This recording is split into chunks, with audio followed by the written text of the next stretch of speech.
Lord, we thank you for blessing this word and having your way tonight. And Father, by faith, we believe we receive. And we thank you, Father, for every miracle that you're going to do, every petition that you're going to answer, every need that you're going to meet in the name of Jesus. And everyone says, Amen. If you have your Bibles, open your Bibles with me to the book of Ecclesiastes chapter 10. I'm going to start off there. Ecclesiastes chapter 10 and verse 10. So I like this scripture. It's a familiar passage of scripture, and it says there, it says in verse 10, if the axe is dull and one does not sharpen the edge, then he must use more strength. But wisdom brings success. Wisdom brings success. Now all of us want to have wisdom. But just consider that if we have an axe and our axe is dull, it takes far more work for us to cut down a tree or whatever we're trying to cut if we have an axe and we're trying to cut something down. A dull axe is more dangerous than a well-sharpened one. In fact, Abraham Lincoln is known for making this statement. He said, give me 6 hours to chop down a tree, and I will spend the first 4 hours sharpening the axe. Okay, now listen to that. For the first 4 hours of the 6 hours, he's going to spend sharpening the axe. Every believer, every child of God loses their edge at one time in their life or another. So it is really important to make time to fast and pray from the dulling effects of everyday life and also from ministry. Okay? Sometimes, you know, if we serve in different departments, we can become just part of just going through the motions. We've lost that joy of really serving. And so God is wanting us to realize that prayer alone is not enough.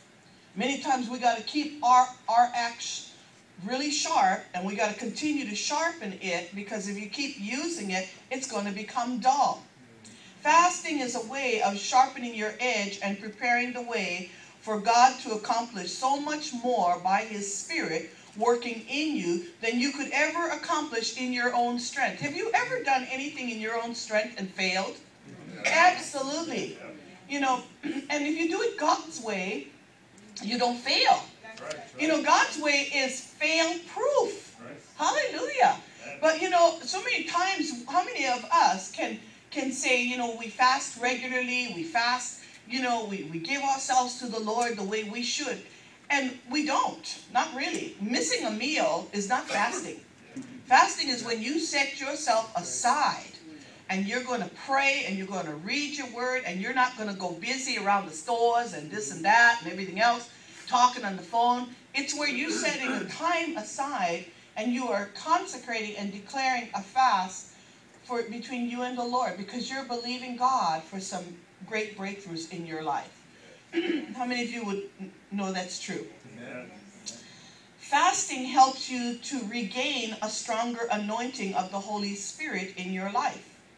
Fasting is the #1 way of regaining things in your life that you lost, such as your purpose. So many times people lose their purpose. Okay, your purpose, your anointing.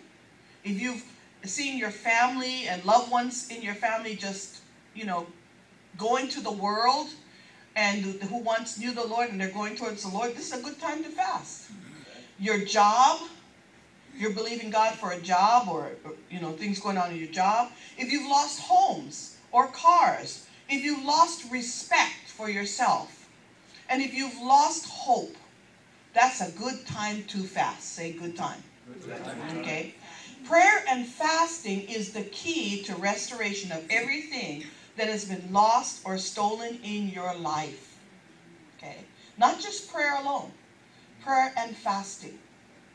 Fasting draws you closer to God and causes His power to be released into your life that will affect your future, your family, and every aspect in your life for the better. Fasting is taking time to sharpen your axe. Fasting gives you back your edge. Oh, praise the Lord. So I'm going to speak to you tonight, and I'm going to help you, because I know every time I come, we always fast and pray. But I'm going to help you because some of you need to fast. As I get into the word, you're going to see what I mean. But some of you may need to fast more than just coming together in a corporate fast. God may want you to fast 3 days alone, different kinds of fasts, which I'm going to explain to you tonight, and the importance of what that fast is and how it can target different areas of your life so that you don't have to say, well, I don't know about fasting. I would really encourage you to get this tape tonight because it'll bless your life. I've been noticing since I started really spending more time. Seems like when I come back to the islands, I have more time to spend with the Lord than when I'm back in Vegas.